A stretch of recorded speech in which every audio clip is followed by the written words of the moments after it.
Cool. So welcome everybody. Nicky and I are doing this spontaneous little recording because Nicky dropped me a message last week to say she'd had this huge insight from everything that's been shared in the community. And she'd sent me like this synopsis of what it was. And there was some stuff that I was saying, well, could you expand on that a bit? And yeah, and then Nicky was like, do you know what? Actually, it'd be really helpful to talk it through. I think what you said yesterday, Nicky, was there's so much richness and so much nuance that actually to try and put it into some kind of post was just like not doing it justice. So we thought we'd jump on and have a little quick chat, or as long as it takes chat. No time scales have been set. Yeah, so do you want to start and tell us?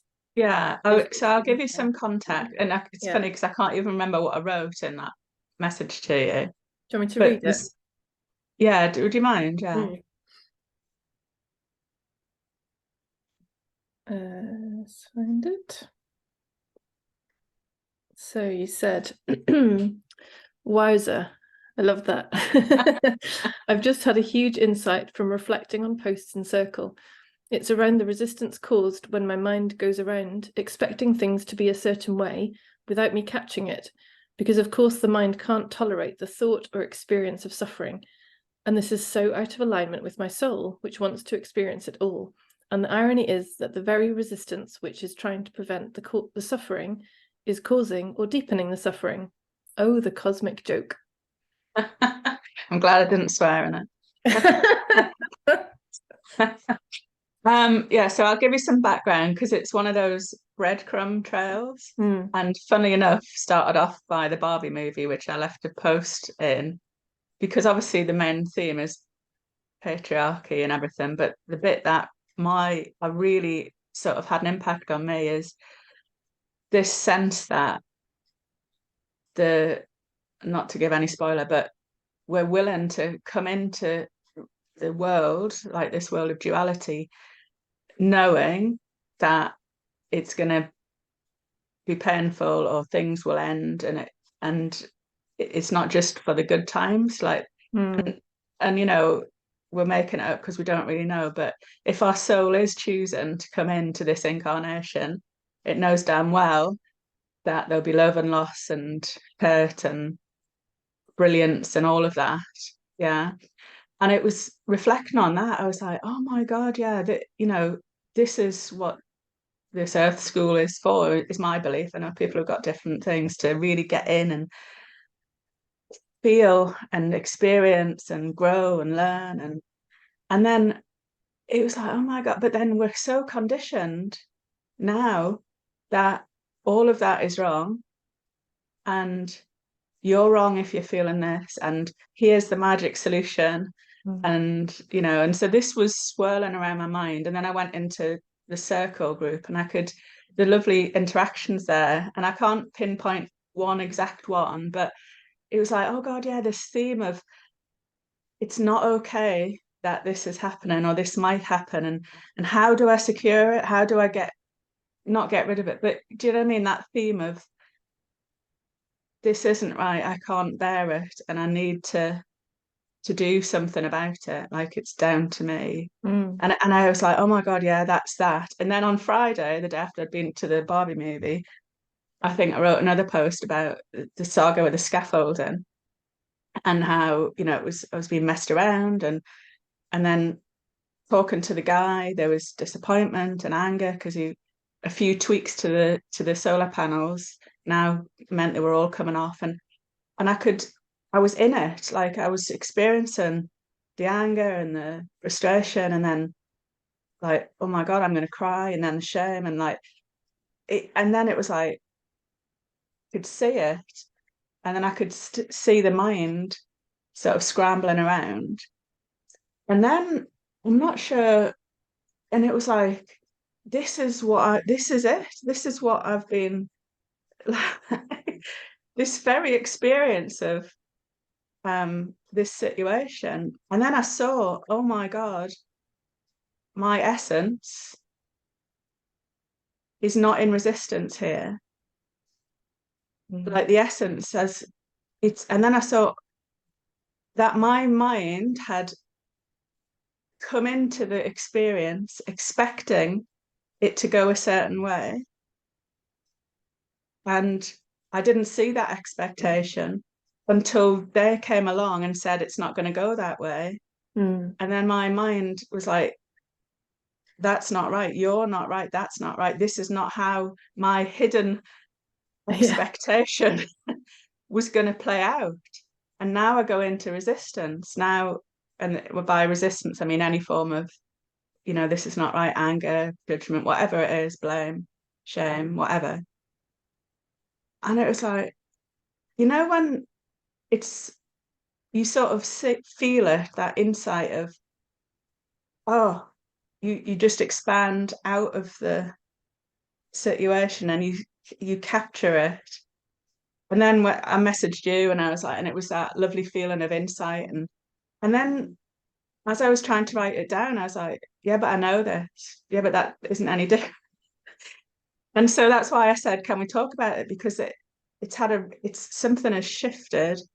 And I think, because obviously both of us have been in this exploration, we've done a ton of self-inquiry, and what has shifted, I think, is that I saw that the identified mind, so like the program, whatever you want to call it, it can't not have a expectation of, so it comes in. So even though, our minds are fairly free, if we're living in life through the identified mind at any time, its nature is bringing the past, all its experiences of the past, and then demanding, insisting that the next moment match what it wants. And it's invisible, like it was invisible to me.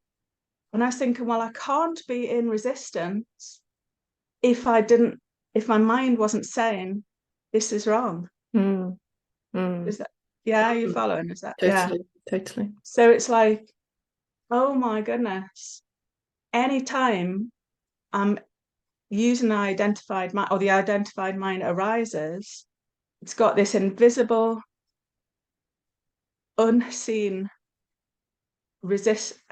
expectation, and then it only becomes clear as we go through the day when something is out of alignment with that expectation, and then the only thing it can do is to go into resistance, right? Yeah. And then it was like, oh my gosh, yeah. So I've written some notes because it's still really ephemeral. So is it all right if I talk through the notes? So one of the things I saw, and I've heard, I don't know if you know Guy Finey, he's a spiritual teacher. I've heard him talk around this, is that it's not the moment, it's what part of us meets the moment. That's lovely. Right. And then how we experience an unwanted moment is not determined by the condition, but by the level of consciousness brought into the moment. So the expectation. So if you come in with an identified mind, you will come in with expectations. You can't not. And so it's what level of conscious you are that meets the moment is how we experience the condition.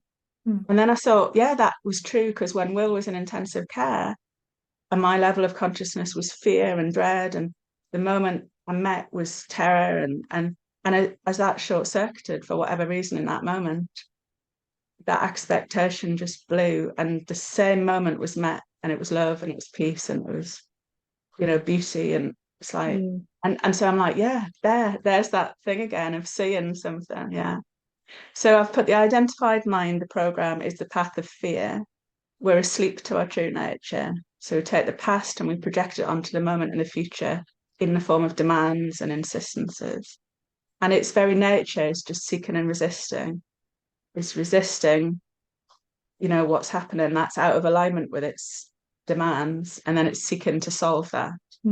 And it doesn't realize that it's going around insisting that life should match its expectations, and it brings it into the present moment. And I said this, but when anything comes along that goes against the unseen expectations, it goes into resistance. It's just blind to that dynamic. And so it looks outside of itself. So me looking at the engineer on Friday for the source of the suffering. Well, I'm suffering because you're telling me that, and it attributes the suffering to the circumstance, the external person, the experience. And it's asleep to the fact that the suffering is caused by the mind insisting life go a certain way. And when it doesn't, the mind snaps into resistance. Jack, thanks, darling. Then the very same mind that created the suffering insists that the suffering ends, so it goes into seeking, insisting that the next moment be different. And this is a new bit I saw. So when there's resistance, and then the mind says, this can't happen, it goes into seeking. But the seeking is the mind's next demand on life, right? And then it's set because life might not meet its expectations, its demand. And so, can you see that downward loop? So another level. Yeah. So another level. So this becomes the next insistence, which is brought into the next moment, leading to more resistance. So this downward spiral. And the identified mind, and I don't know where this came from because I wouldn't say I fully understand it, but the identified mind can't end the suffering because it's the first cause. And it won't, because the identified mind thinks that the circumstances are causing the suffering, it can't let the moment pass because it needs the pain to know how to solve it. It's like, okay, it needs to hang on to the painful experience in the memory because it thinks it is the thing that is going to solve it. So it's not letting it pass. So it thinks that the solution comes out of the problem. Yeah. And therefore I have to have a problem in order to get a solution. Yes, I can't let this moment pass. I've got to hang on to it because I need to see the pain. I need to know the circumstance that is causing the pain because I'm going to resolve this by my very next demand on life, that this go away, that they change, that. So, yeah. And I also saw that if that did pass, that mind would no longer, that identified mind in that moment would not be there. It would lose itself as well. Because it would be a different version in the next moment. Yeah. Can you say? Yeah. And so in that last part I hear how it's like the identified mind's still back here with this situation. Now life has moved on to here. And because attention has still been here, suddenly there's a realization, oh, we're over here now. And now there's more disruption and more resistance because, whoa, hang on, I wasn't prepared for this one. Like I had my expectation all set for this one. Yeah. I hadn't yet prepared an expectation for this moment. So now there's an even bigger problem because I need to find out what this moment needs to be for me to be okay. Yes. Yeah.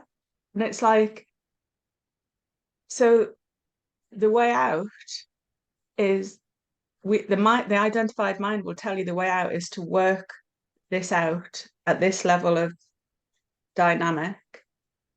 And it was clear to me that the way out is in the seeing that you're experiencing life through the identified mind.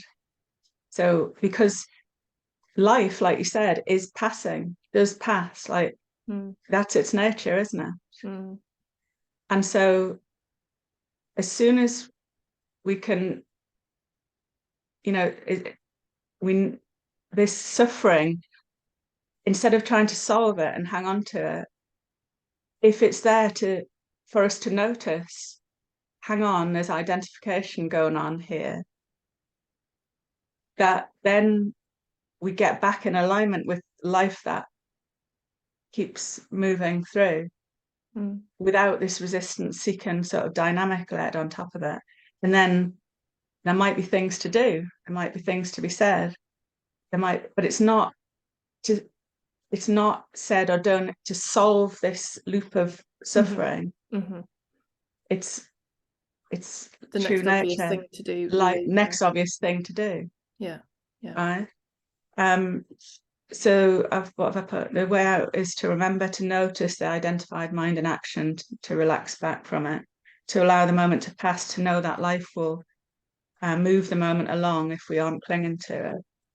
And so then it was like, well, yeah, the point of any moment, and we've both seen this a million times, but it felt deeper, is that the point of any moment or experience is not to go into the seeking and resisting, not to go around blind to all the demands and bring them into the moment, but it's to solve the suffering. Not to go around blind to all the demands we bring into the moment and then try to solve the suffering caused by this. Rather, it is to awaken from the identified mind, to notice the level of consciousness creating the experience in the first place, to get back to living life, to do what feels aligned with the awake, aware, unidentified mind. So freedom to the identified mind is that the external circumstances align with its expectations and its demands, and it gets what it wants. Something to achieve in the future and grasp onto if it feels a sense of momentary freedom. And that's just so out of alignment with what freedom really is, isn't it? It's this protected, sort of guarded, like invisible loop of, I don't see that I'm coming into every moment with an insistence that it's a certain way. And then of course life doesn't work like that. And so now I think I have to make sure, manage myself and others so that the circumstances don't butt up against.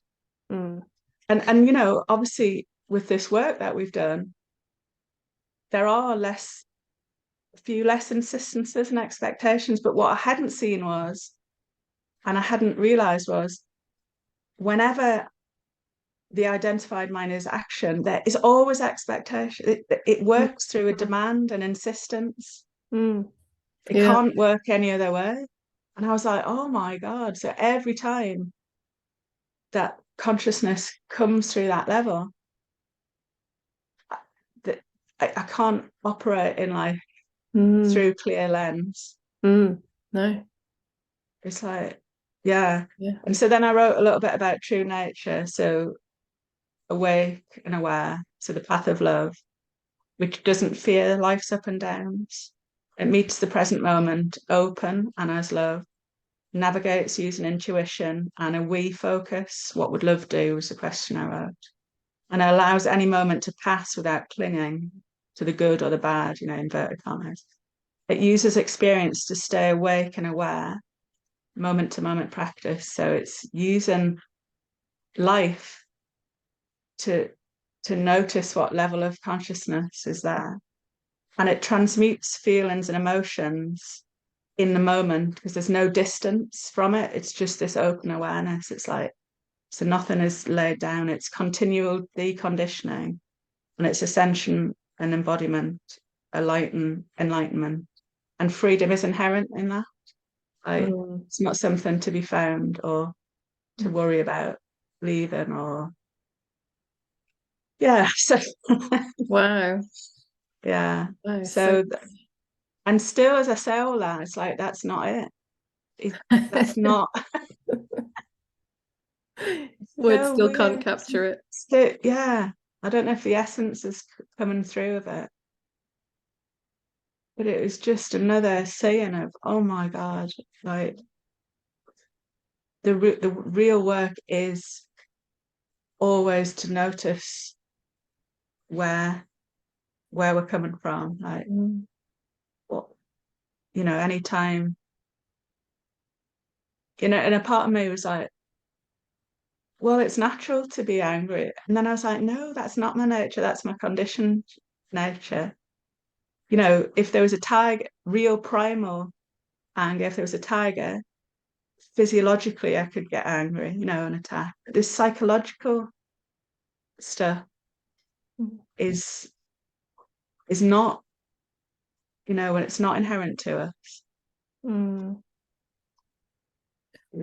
You say something different. Well, I mean, God, there's so much I want to speak to and everything you've shared. It's amazing. So let's just pinpoint on that last piece, because funnily enough, anger seems to have been a massive thread for a lot of people in this last week or so. Okay. Maybe that's for me. But certainly, and writing the book really cemented this for me around the distinction between frustration and anger. So where we distinguish between mental feeling states and pure emotion. So I feel like I've experienced that pure emotion of anger now, which I don't really feel like I've experienced. Just sorry, Helen. Hi. Yeah. Yeah. So absolutely, who we really are could never know anger, because it is the full inclusion of all. It is the absolute full peace and freedom and love with all. But as a human, living as a human, that true nature, that pure awareness, living as a human, will experience human emotions. Oh, absolutely. And that pure emotion of anger, so far in my experience, has a very different feeling to the feeling of frustration, which would be a mental feeling state, which is a layer over the top of pure anger, which is what you're describing as the identified mind coming in with its expectations. Because the minute there's an expectation over the top of that, saying it should be like this, and it shouldn't be like that, and they shouldn't be treating me like this, now I'm in frustration. And that feels really different. That feels very sticky and tangled. It's resistance. Yucky, because it's resistance. Yeah. Versus when there's been pure anger, it's expressed very strongly and clearly, but it's very clean. There's no hooks in it. So I think that for me connects into everything you've been saying in that, which is, and it's so funny because for me it brings it right back to the three principles. The guidance system is how it feels. So yes, hang on a sec. Sorry, Helen. Okay. Yeah, so the guidance system is always how it feels on the inside, because it either feels pure and clear and clean, and it's just that flow and that freedom with everything as it comes and it comes and it comes, and we're just with it and with it and with it. And then the minute there's any kind of ickiness, tangledness, resistance, suffering, we know that we're now identified with the mind and identified with its past stories, which is projecting into the future and saying it should be like this and all that stuff. So if I just temporarily bring it into the context of the river, because everybody knows that metaphor.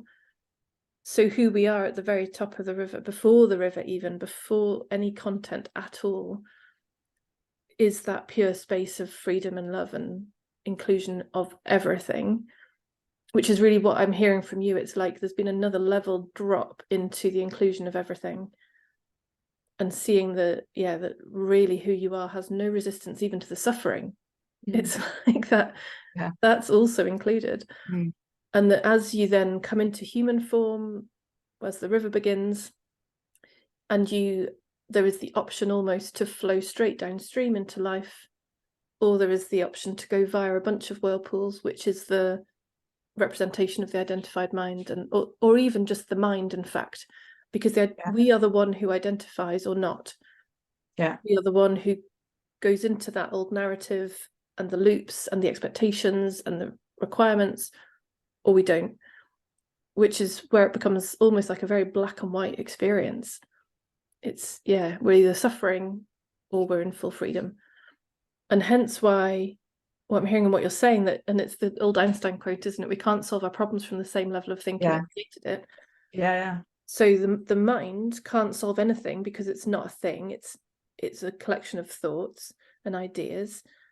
It's always going to be who we are that either naturally falls out of that because it hurts and we fall into the flow of the river, or like with your experience in intensive care with Will, like you said, it short circuits. So it's like that experience couldn't there wasn't any enough information, and lots of people had this at COVID as well.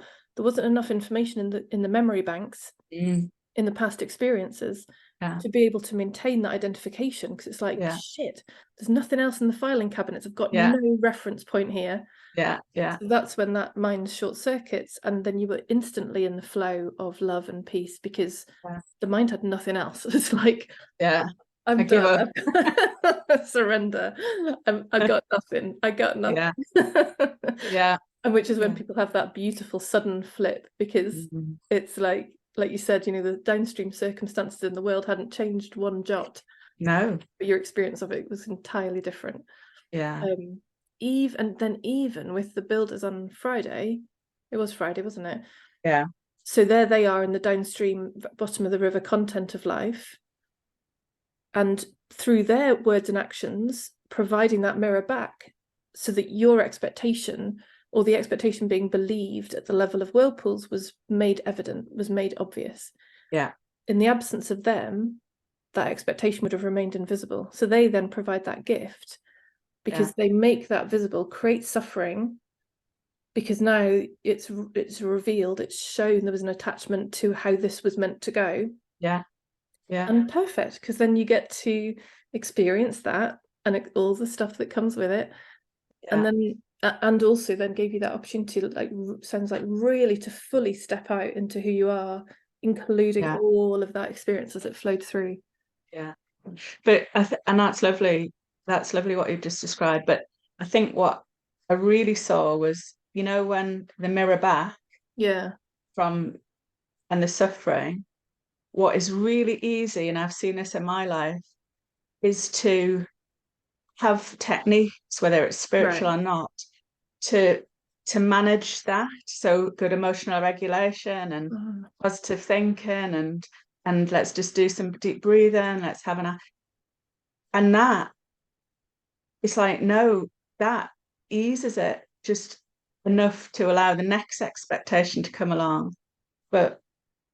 And so there's that real danger of staying in the whirlpool area, but not quite in the whirl of it. So okay, so I hit, there's a distinction there as well, though, I think, because we can, it can either be, oh no, this thing's not working, and therefore now I'm suffering more because my breathing hasn't worked, or my whatever technique hasn't worked. But equally, if it had been a genuine insight from upstream that said, Nicky, just breathe for a second, that perfect thing in that moment could have actually flipped you out of the whirlpools back into the flow. To see the process. That's the difference, I think. What I'm saying is, because sometimes the techniques can ease you in the process. And the reason I believe what I saw is the suffering is there to get you back into to notice the level of consciousness that is greeted the moment. 2 secs. I've just realised I need to actually answer my door, because it's not just one I can ignore. 2 secs. Oh, busiest half an hour we ever could have chosen for doing this. So in fact, the classic example where in the past that would have really frustrated me, because I would have had expectations of how this time So I think what was just whirling around my mind was, like, regardless of whether the idea comes from the identified mind to breathe, or it comes from the universe, there could be some calming in the moment or not. But it's like, it's in making this is what my thing is going to be. Like, whenever that moment seems to have passed, really reflecting on, was this the expectation, resistance, seeking loop that I somehow managed to, it passed eventually. And checking in on that level of consciousness, really using even the moments that seem to resolve themselves as what was happening there, like what, because I think we can get really good at managing, through this understanding, we can get really good at managing through the whirlpools without really you know, in lockdown when I was doing that moment to moment practice, I had the random timer on my phone, checking in on myself, like where am I coming from, what's going on, sort of thing. It's almost going back to the basics of that, Okay. but using like that experience on Friday, using that as a okay, like what was going on there. Um, yeah, and it goes back to that. We've said it so many times, haven't we? Life is there for the awakening. It's there for the enlightenment, isn't it? Yeah. Yeah. Yeah. And so let me just reflect this back and see if it's the same thing. So I'm hearing two things in that. I'm hearing how much richness is available in that last thing you've been sharing. So that richness that's available when we pause and inquire, even into things that seem to have been simple and resolved and it's not been a big deal, but there's a potential opportunity to see what that resistance was in that moment, or what that idea was that was being believed, what that attachment was. And the recognition that to use any kind of practice can be a form of soothing rather than true clarity. Yes. Yeah. But I want to really distinguish that I don't see that as wrong. No, I don't Okay. either. I don't either. Okay. I think we can get really good at the self-soothing bit though, and not look any further, not look into it anymore. It's So obviously a much easier experience of life, isn't it, when you're not. Yeah.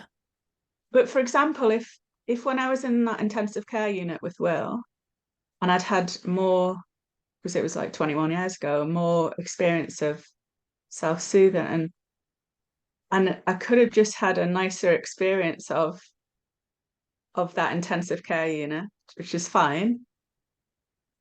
But there wouldn't have been that initial, oh my God, the oneness of life experience, which was one of the big wake ups for me, you know. And so it's one foot in getting through your day, and one foot in and what was going on behind, the curtain there, what was. Do you know what I mean? So we're not just about managing the whirlpools. Yeah. So does this feel right then? Because it's really funny. We just, on Heartfelt Presence this morning, we've just had the conversation about how in some spiritual conversations, we can end up just in a different form of suppression / avoidance / denial. Because rather than being in I'm going to have a glass of wine, and rather than being in, well, I'm going to do some positive thinking, we've switched it up into, oh, well, no, because now I'm spiritual, now I'm awakened, now I'm enlightened, I am always peace and calm and love, and I shouldn't be feeling, and therefore, I know I don't experience frustration or even anger anymore. No, I'm so equanimous that everything's always okay. And so we just stuff it all down under a different lid. There's a different cover over the top of it, but it's still a form of suppression, it's still a form of denial. And how sometimes therefore our soothing techniques can be that they can be a kind of well, this is wrong, this shouldn't be happening, and so I'm going to now cover it over with some tapping, with some breath work, with some meditation, because it shouldn't really be happening. I'm meant to be calmer than this. So it's a subtle but still a form of suppression and denial and resistance. There's still an exclusion of, I shouldn't be having that experience.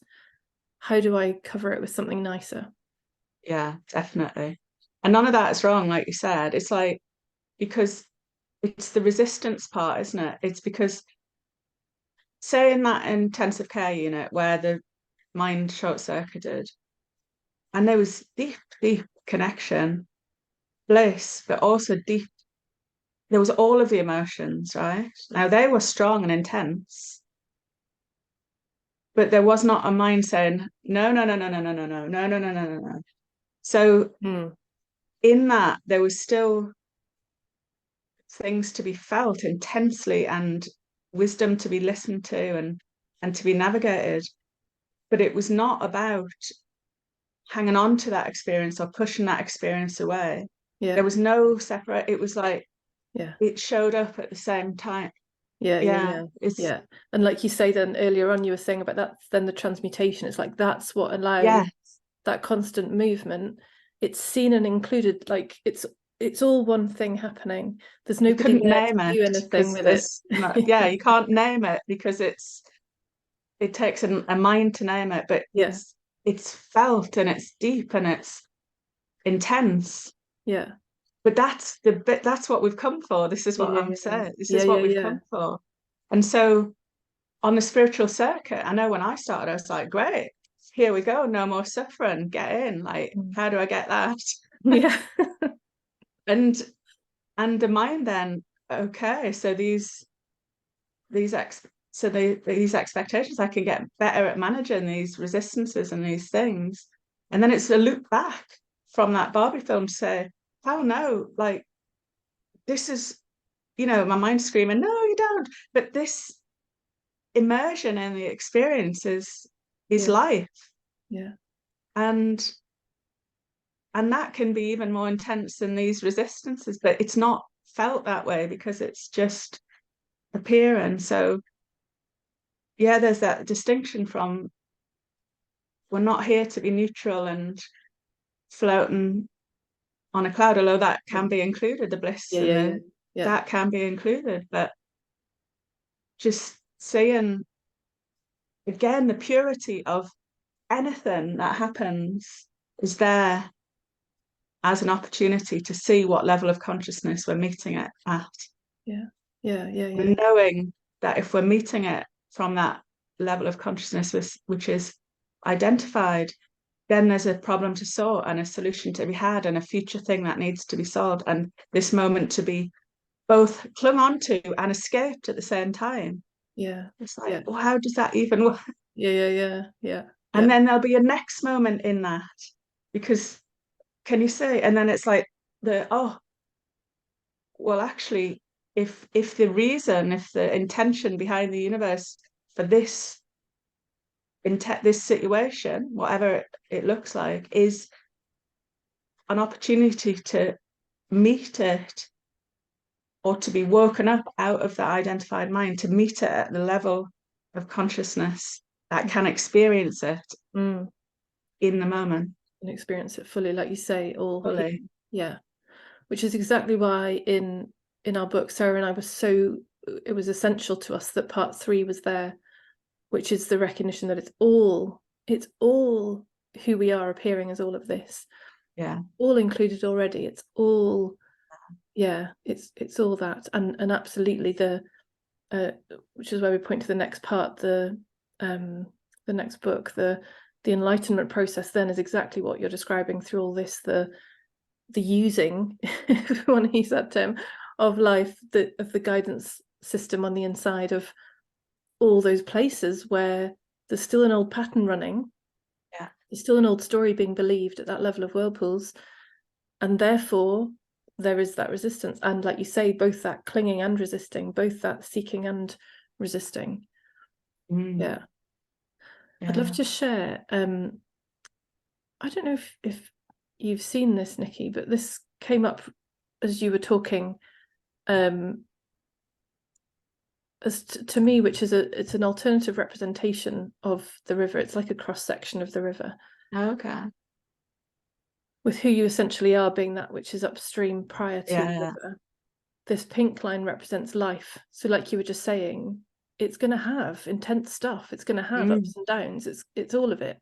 And that's, Yeah. yeah, true or not, don't know, but it does seem like when we are in life and living all of that fully, that's when we have the most enjoyment, the richness, the satisfaction, the fulfillment, the memories, the stories to tell our friends afterwards, the delights and the lows, all of it already all included, because all of this is. And then this blue line represents the level of the mind and our psychology, and that for as long as the mind is happy that everything's going how it should be going, it just flows in alignment with that. It's like, oh yes, I knew that was going to happen. Oh yes, I knew that was going to happen. Oh yes, that's how I expected it to be. So it's like quite happy, just la la la, yeah, I'll go along with this, I'll go along with this. And then the instant we identify with something in that mind and say, oh, but this says something about me. Oh, but this makes it personal. Oh, but this is a problem. Well, in fact, problem arises because of that identification. That we've identified with a thought and identified with an idea. Expectation. That's where the expectation gets blown out the water. Yeah. So now problem didn't exist until that got believed.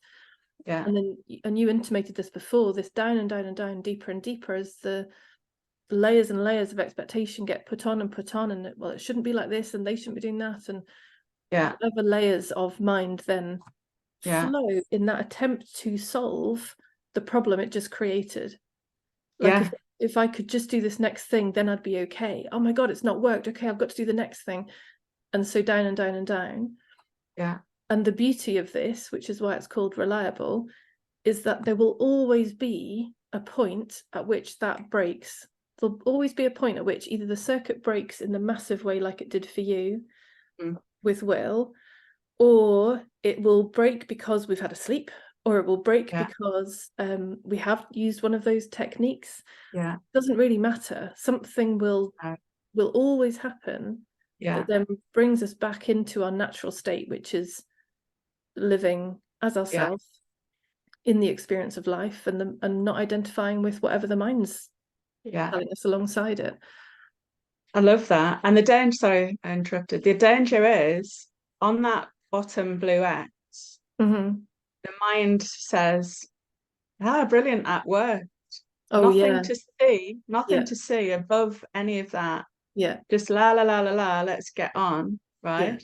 And I haven't seen this before. I don't think I've seen this before. No, I don't think I've shared yet. You know, the both and of life, where the both and, what the insight, and this has really helped, because what my insight shows is that teal line at the top, but actually there's a teal line over the top of that red line, which is perfectly matching that red line. That's life, us in life, no separation. Not you see where your thing starts to diverge. Now that's life happening to me. That's life happening to me. Separate. There's now a me there that life is acting upon, and it's down to me through this coil to sort it out, right? Whereas this is the beginning of the belief in separation. But apart from the mind, that darker line, I see that teal line literally layered on top of the red one, in life unfolding through me, and that level of soul that is still so I was just going to say, in truth we should probably really say that this, who we really are, is represented by the white of the screen behind all of it. So this is to emphasize the permanence and the constantness of who we are, that is the only constantness we've ever known. But in truth, it's all of it's the whole thing. There's never been any separate lines. No, but exactly. I get what you're saying, that when we're so in it, when there's such an absence of belief in separation, when there's such an absence of attachment, it's all one thing, which is the true state of everything always. And although that is intense, that's life. That's not suffering, is it? That's and the mind looks at those peaks and troughs and says, that can't happen again. So here is my insistence on how it's like, oh my God. Because it'll take whatever this last thing was that happened here prior to this, it will go, oh, that was the solution. Yeah. That was the answer. I'll put that in my memory banks then. And next time this same thing happens again or something similar, I'll bring out this thing that I did because that must have been the answer. That must have been the thing that stopped it. Or, damn it, that didn't work. Now I have to really be vigilant. Now I really have to protect myself. Now I have to blame myself. What's wrong with me that this didn't work? And now I need to have even more fixed expectations on life because that was not safe. And now I need to avoid things and add things to me. And now I need this cloak of protection. Yeah. To go and that then anxiety, all of that starts to kick in. That life isn't safe and my reliable technique didn't work. And now damn it. Yeah, absolutely. And I think that's where people move to different teachings, isn't it? As well. Yeah. The next thing. Or different relationships or different jobs or whatever. It's like all external, it's all whoa, yeah. I love that. I actually said something last week that was I can't remember the exact words, but something like we need to stop comparing one teacher's words to another teacher's words. We need to compare all teachers' words to our own experience. Lovely. Like whatever we're hearing, it's like, well, let me test that against what I actually experience, rather than going, oh, well, they say this and they say that, so which one of those do I like the best? Well, no, from what they're saying, how does that resonate in my actual experience, which could say the same for everything we've talked about here today. And the irony, like after thousands of hours of spiritual stuff and that, and then another deeper phase from a Barbie movie and a solar panel engineer. And a bunch of hairy scaffolders. The profane. It comes in all shapes and sizes. Again and again and again. The perfection of it, isn't it? And that's the beauty. If we are designed to be in life, like some people their path will be to go and be recluse or retreat or quiet life, that's fine. But if we are designed to be in life, then it is an absolute gift that it does come in all these shapes and sizes. I just want to let people know as well, if they want to know, like that was the first time you'd seen that image, there is a training on that in the training section if people haven't seen that or realized that. If you want another longer discussion conversation around that one.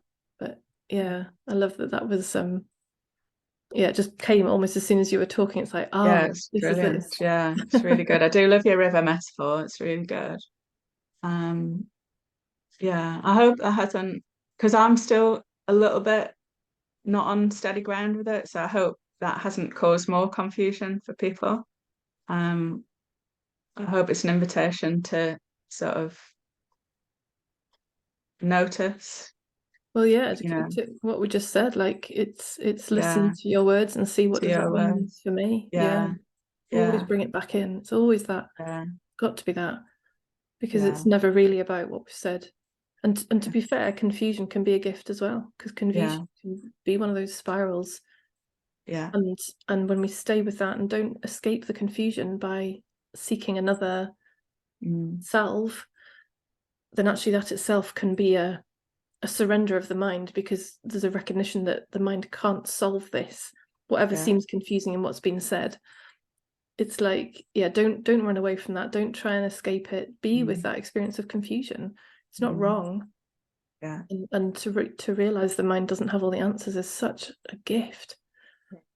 It's absolutely amazing. Thank you, Nicky. Thank you. This has been great to I can see why having it in a post was not going to work. No. I hope it, well, that was another expectation I was about to say. I hope it does come to less ephemeral and I can sort of share it more, but that's part, who knows, doesn't matter if it does or not. Let's wait and see. We'll do everything it's meant to do. We can know exactly. Amazing. Thank you. You're welcome. Appreciate it. Lots of love. See you soon.